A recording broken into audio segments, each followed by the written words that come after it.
Welcome to New Possibilities. I speak truth to power without fear. So, you all remember Sam DuBose, the brother who was killed by a University of Cincinnati police officer. The brother was stopped. Apparently he was stopped because he didn't have a license plate on the front of his vehicle. The officer by the name of retried stopped him and asked him for his driver's license. He wasn't able to produce his driver's license. This officer asked him if his license was suspended. And then at one point he told him to unbuckle his seatbelt, and he was basically about to have him get out of the car, from what I understand. And instead of getting out of the car, Sam DuBose tries to keep the door closed, and then he slightly pulls away. Like within a second after he tries to pull away, this officer, retried, proceeds to shoot and kill this brother.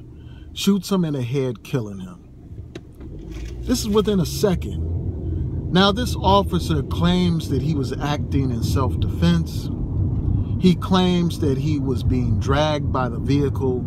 He claims that he was afraid that he was going to get hit by the vehicle. So that is why he fired the fatal shot, killing Sam DuBose. That's his claim. So this case went to trial. He was tried for murder and manslaughter, from what I remember.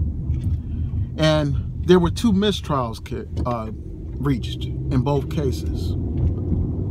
So there was a mistrial in the first case, a mistrial in the second case.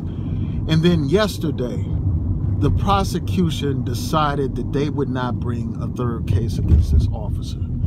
Now, they reached this decision after talking to jurors, and the jurors said, well, they don't think that this man will ever be convicted. They'll never convict him and all that kind of stuff. And for that reason, the prosecution decided that they're not bringing a 3rd case against this man. And it's worth noting that despite his assertions about being dragged by the vehicle, despite his assertions about fearing being hit by the vehicle, the video evidence proves that that's not the case. It proves that he was not dragged by the vehicle.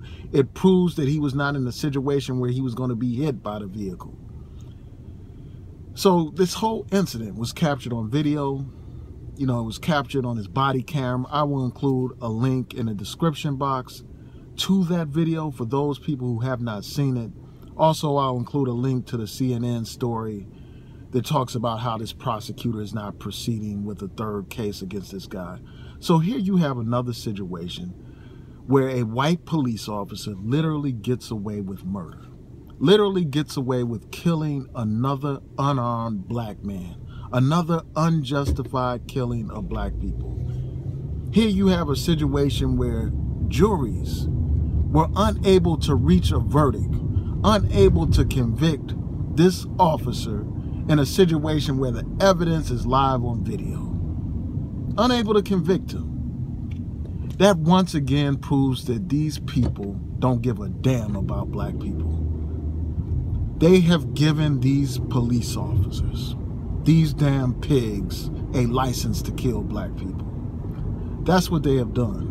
If you can't get a conviction where you have video evidence of a damn murder, when can you get a conviction? When can you? And, you know, the thing that I think about is this, man. I just wonder how long this will continue, man. How long will we allow these police to kill us with impunity? How long will we sit around hoping and wishing that this justice system will render justice when it has not rendered justice for black people? When it refuses to render justice for black people? What are we going to do? How long are we going to allow business to continue as usual? How long are we going to allow that? How long are we going to try to pray away these problems, sing away these problems, vigil these problems away? How long are we going to try to march these problems away? How long are we going to sit and allow this stuff to continue? Every other day, there's another victim of police brutality. Another victim.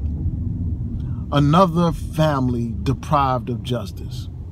Here we are 3 years after the killing of Eric Garner in New York City. The brother choked to death live on camera. No charges, no indictment, no conviction. After all this time. And we're supposed to have faith in this system. Faith in a system that doesn't give a damn about us. Some people held out hope that the federal government would do something.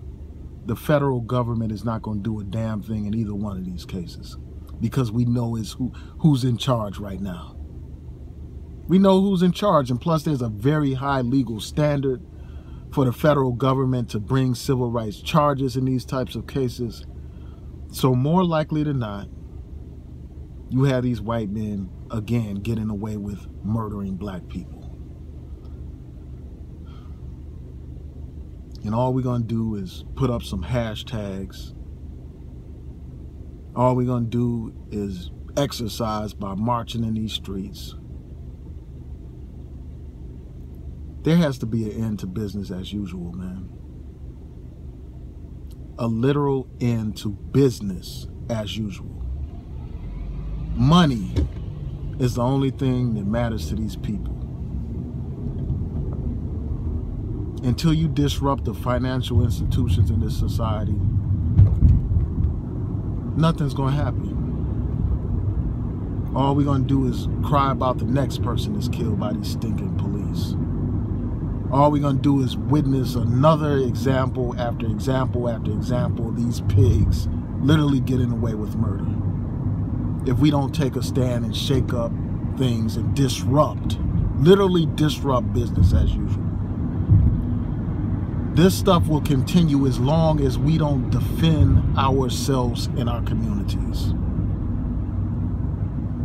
I don't care if somebody has a badge on. That doesn't give them a license to kill you. And that doesn't mean that you don't have a right to defend yourself from these people, these damn pigs masquerading as police. It's time for the black man. It's time for the black woman to pick up where the Black Panthers left off. It's time for the black man and the black woman to literally pick up the gun and stand up to these stinking cops.